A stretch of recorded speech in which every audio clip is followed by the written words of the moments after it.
হাসনাত আব্দুল্লাহ আর সাজ্জিদ কি বাংলাদেশের মানুষকে মুরগি বানিয়ে রাখছে, নাকি বাংলাদেশের মানুষই মুরগি হয়ে আছে? এই কথাটা কেন বলছি, ভিডিওটা সম্পূর্ণ জুড়ে দেখুন, তাহলে বুঝতে পারবেন।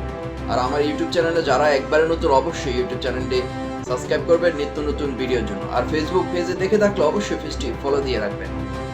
যাই হোক প্রিয় দর্শক, প্রথমে যে কথাটা বলছিলাম, হাসনাত আব্দুল্লাহ আর সাজ্জিদ আলম এক সময় এক কথা বলে, যেটা জনমনে বিভ্রান্তি সৃষ্টি করে। বাংলাদেশের মানুষের মনে বিভ্রান্তি সৃষ্টি হয়, মানুষ আতঙ্ক অনেক সময় থাকে। তো এরই মধ্যে হাসনাত আব্দুল্লাহ তার ভেরিফাই ফেসবুকে একটি পোস্ট করেছে। সেই পোস্টে হাসনাত আব্দুল্লাহ নাহিদ ইসলামের সাথে বসে আছেন এমন একটি ছবি জুড়ে একটি লেখা লেখেন। সেখানে লেখা থাকে, শুভ জন্মদিন বাংলাদেশের আগামী প্রধানমন্ত্রী নাহিদ ইসলাম। নাহিদ ইসলাম ঠিক আছে, নাহিদ ইসলাম যদি প্রধানমন্ত্রী হয় তাহলে ঠিক আছে, কিন্তু ভিতর কি ডক্টর ইউনূস ভিতর কি কোনো কিছু ইঙ্গিত দিয়ে দিচ্ছে, বা তারা কি এনসিপির কিন্তু আহ্বায়ক হচ্ছে বর্তমানে নাহিদ ইসলাম, আর দক্ষিণাঞ্চলের মুখ্য হচ্ছেন হাসনাত আব্দুল্লাহ। হাসনাত আব্দুল্লাহ মাঝে মাঝে কিছুদিন আগে কিন্তু সেনাবাহিনীকে নিয়ে কথা বলে অনেক বিভ্রম, মানুষ মনে অনেক কথা প্রশ্ন জন্ম। হাসনাত আব্দুল্লাহ আর সাজ্জিদ আলমকে তারা উঠে পড়ে লেগেছে যে তারা এক সময় এক এক ধরনের কথা বলবে, তারা ট্রেন্ডিং এ থাকবে, তারা আলোচনায় থাকবে, এই ধরনের কি তারা শুরু করলো নাকি? আর অনেকে কমেন্ট করতেছে, লিখতেছে যেটা দেখলাম যে শাক টাক খায় নাকি হাসনাত আব্দুল্লাহ, সাজ্জিদ আলম শাক টাক খায় নাকি? ভাই কি শাক এটা বুঝলাম না ভাই, একটু বলবেন। হ্যাঁ কি শাক? আমিও কিন্তু শাক পছন্দ করি, শাক খাই। আমি পুঁই শাকে, এখানেও কিন্তু আমি সবজি বাগান করছি, এটা আমি লাইভে আমার ফেসবুক পেজে আপনাদেরকে দেখাইছি যে এখানে আমি কোমড়া শাক খাই, মাইরা শাক খাই, অনেক ধরনের শাক সবজি আমিও শাক সবজি পছন্দ করি। তো আপনারা যে কথাগুলো লিখতেছেন শাক খায়, কি শাক এটা একটু বলবেন। আচ্ছা যাই হোক, যে কথায় ছিলাম, হাসনাত আব্দুল্লাহ যে কথাটা লিখছেন যে শুভ জন্মদিন, বুঝলাম যে আহ্বায়ক সাবেক উপদেষ্টা নাহিদ ইসলাম তার জন্মদিন ছিল, তো আগামী বাংলাদেশের প্রধানমন্ত্রী, এই কথাটা বুঝলাম না। আপনারা কি তলে তলে সবকিছু সিস্টেম করে রাখছেন নাকি? ভাই একটু বলবেন, হ্যাঁ জনগণকে একটু বলবেন।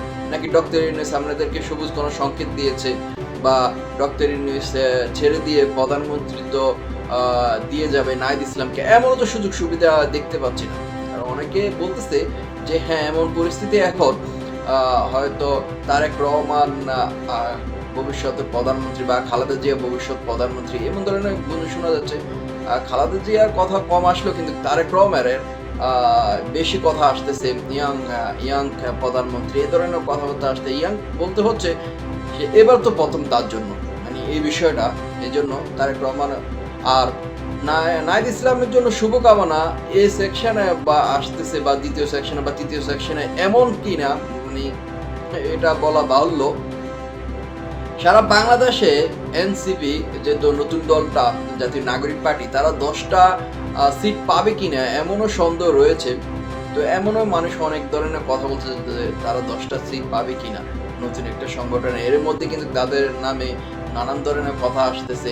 আবার আসিফ মাহমুদের নামেও অনেক ধরনের কথা আসতেছে। আসিফ মাহমুদের ফিএস কোটি কোটি টাকার মালিক হয়ে গিয়েছে, তাহলে কি আসিফ মাহমুদে কি হবে না? এমন তো কথা না, কারণ সাবেক আমরা দেখেছি শেখ হাসিনার একজন পিয়ন 400 কোটি টাকার মালিক হয়ে গিয়েছেন হেলিকপ্টারে করে ওড়ে। আর তা অনেকে তখন বলছেন যে শেখ হাসিনা তাহলে কি 4000 কোটিরও কি মালিক হয় নাই? এ ধরনের কথা হচ্ছে। তাহলে কি উপদেষ্টা আর কি দোয়া তুলসী পাতা? আমাদের উপদেষ্টা যারা ছিলেন বা বৈষম্য বিরোধী আন্দোলন, তারা কি দোয়া তুলসী পাতা? তাদের পিএস, তাদের ব্যক্তিগত সহকারী, তারা কোটি কোটি টাকার মালিক বনে গিয়েছেন।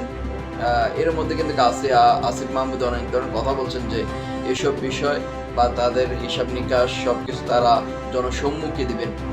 জনসম্মুখে বাই দিবেন ঠিক আছে, কিন্তু আপনাদের যারা রয়েছে সাথে, হ্যাঁ বুঝলাম আপনারা, আমি মানি আপনারা অনেক ভালো, আপনারা ভালো বলে আজকে আপনারা এই পজিশনে গিয়েছেন, কিন্তু আপনাদের আশেপাশে যারা রয়েছে তারা তো আঙ্গুল ফুলে কলা গাছ হয়ে গিয়েছে, সেটাও একটু নজর দেওয়া উচিত। ইতিমধ্যে কয়েকজনকে অপসারণ করা হয়েছে, অব্যাহতি দেওয়া হয়েছে, এগুলা করে তো আর শেষ হবে না।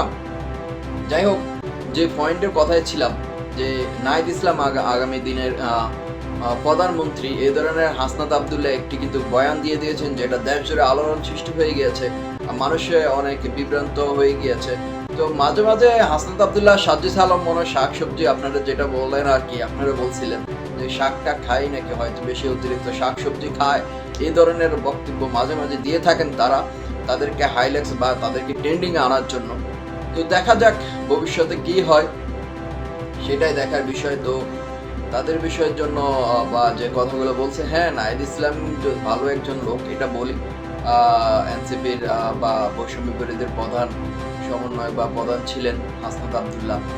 তো তার যখন উপদেষ্টা ছিলেন, ছেড়ে আসার পরও কিন্তু সেই তার হিসাব বিবৃতি দিয়ে দিয়েছেন যে কত টাকা সে করছে বা খাইছে। এমন কিন্তু বাংলাদেশের নজির নাই যে সরকার ক্ষমতা থাকার সময়ও সরকার থেকে কেউ পদত্যাগ করে বা এইভাবে সরে আসে।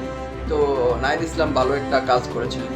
তো এর মধ্যে আসিফ মাহমুদ কিন্তু আরো একটি বক্তব্য দিয়েছেন যেটা আলোড়ন সৃষ্টি করে দিয়েছে বাংলাদেশে, যে এনসিপি দলের বা জাতীয় নাগরিক পার্টি যে নতুন দল হয়েছে, সেই দলের মধ্যে সে আসতে হবে এমন কোনো বাধ্যবাধকতা নাই। তার মনের যেটা ভালো লাগে, ভালো একটা দল দেখে সে ওখানে মানে সুবিধা মতো আর কি একটি দলের মধ্যে যাবে, এই ধরনের কথা বলেছেন। তাদের মধ্যে কিন্তু অনেকে আবার দল ছেড়ে চলে যাচ্ছেন। তো এ নিয়ে অনেক প্রশ্ন রয়েছে নতুন দল নিয়ে।